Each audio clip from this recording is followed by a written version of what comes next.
விநாயகன் 94 மாண்புமிகு உறுப்பினர் முனைவர் எனிக்கோ எழுதியராஜ் மாண்புமிகு வீட்டு வசதி மற்றும் நகர்ப்புற வளர்ச்சித்துறை அமைச்சர் அவர்கள்.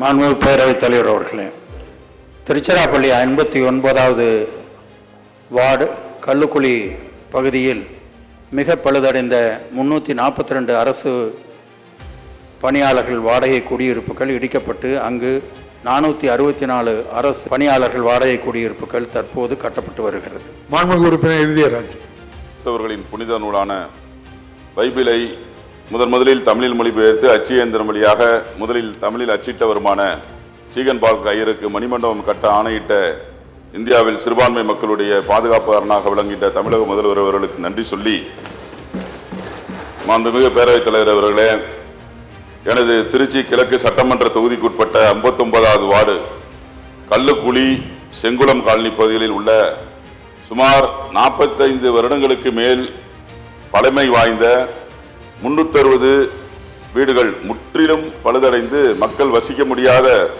குடியிருப்புகளாக இருக்கின்றன.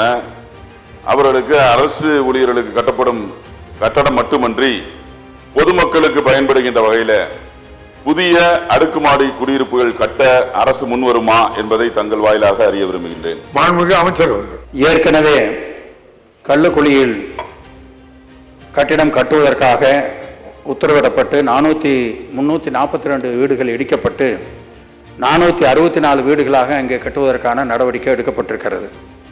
செங்குளம் காலனியிலேயும் அதே பிரச்சனை இருக்கிறது. அங்கே ஒரு 390 வீடுகள் இருக்கிறது.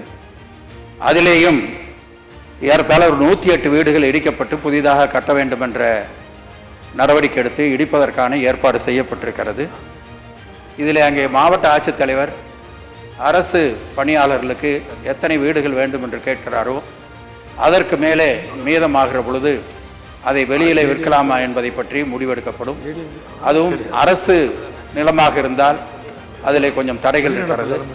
வாரியத்தினுடைய இடமாக இருந்தால் அதை வெளியிலே விற்பதற்கான நடவடிக்கை கண்டிப்பாக எடுக்கலாம். உறுப்பினர் அவருடைய பதிலுக்கு நன்றி தெரிவித்து, அதே போல என்னுடைய திருச்சி கிழக்கு தொகுதி என்பது காந்தி மார்க்கெட் மக்களை நம்பி வாழுகின்ற மிகவும் பின்தங்கிய நிலையிலே வாழ்கின்ற மக்களை கொண்டதாகும்.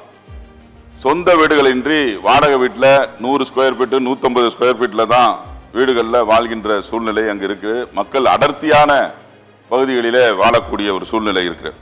எனவே அமைச்சர் கூறியவாறு பழுதடைந்த வீடுகளை அகற்றும் போது குறிப்பாக இந்த 360 பழுதடைந்த முற்றிலும் மக்கள் வாழ முடியாத இருக்கக்கூடிய அந்த குடியிருப்புகளை அகற்றிவிட்டு குறைந்த வருமானம் உள்ள மக்களுக்கான லோ இன்கம் குரூப், நடுத்தர வருமானம் உள்ள அதாவது மிடில் கிளாஸ் இன்கம் குரூப் பயன்பெறுகின்ற வகையில் அடுக்குமாடி குடியிருப்புகள் கட்ட அரசு வழிவகை செய்கின்ற பொழுது முன்னுரிமை தந்து திருச்சி கிழக்கு தொகுதிக்கு தர வேண்டும்.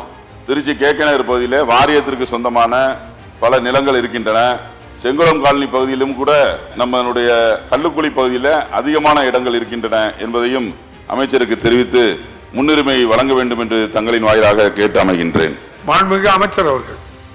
மாண்புமிகு பேரவைத் தலைவர் அவர்களே, வீட்டு வசதி வாரியத்தினுடைய கண்ட்ரோலில் இருக்கிற மொத்தமாக 141 இடங்கள் அங்கேதான் வாடகை வீடுகள் அரசு பணியாளர்களுக்காக இப்பொழுது செயல்பட்டு வருகிறது. அதில் ஏறத்தாழ 60 வளாகத்தில் இருக்கிற 10,000 வீடுகளுக்கு மேல் மிக மோசமாக பழுதடைந்திருக்கிறது. முதலமைச்சர் அவர்கள் ஆய்வு செய்கிற பொழுது இதையெல்லாம் உடனடியாக கட்டுவதற்கான நடவடிக்கை எடுக்க வேண்டும் என்று சொன்ன காரணத்தால் அந்த இடங்கள் படிப்படியாக இடிக்கப்பட்டு புதிதாக கட்டுவதற்கான நடவடிக்கை எடுக்கப்பட்டு வருகிறது. இந்த 60 இடங்களிலே வாரியத்திற்கு சொந்தமாக 14 இடங்கள் தான் இருக்கிறது. மற்ற அத்தனையும் அரசு நிலம். எனவே அரசு நிலத்தில் வாடகை குடியிருப்புகள் அரசு பணியாளர்களுக்காக கட்ட முடியுமே வெளியே மற்றபடி கட்டுவது சிரமம். ஆனால் வாரியத்துடைய சார்பாக எங்கே இடம் இருந்தாலும் அதிலே கட்டி விற்பதற்கு வாய்ப்புகளை நாம் கண்டிப்பாக ஏற்படுத்தலாம். எனவே மாண்புமிகு உறுப்பினர்கள் அவர்களோடு அதை விவாதித்து அதை பற்றி தெரிந்து அதன் மீது கண்டிப்பாக நடவடிக்கை எடுக்கப்படும் என்பதை தெரிவித்துக் கொள்கிறேன்.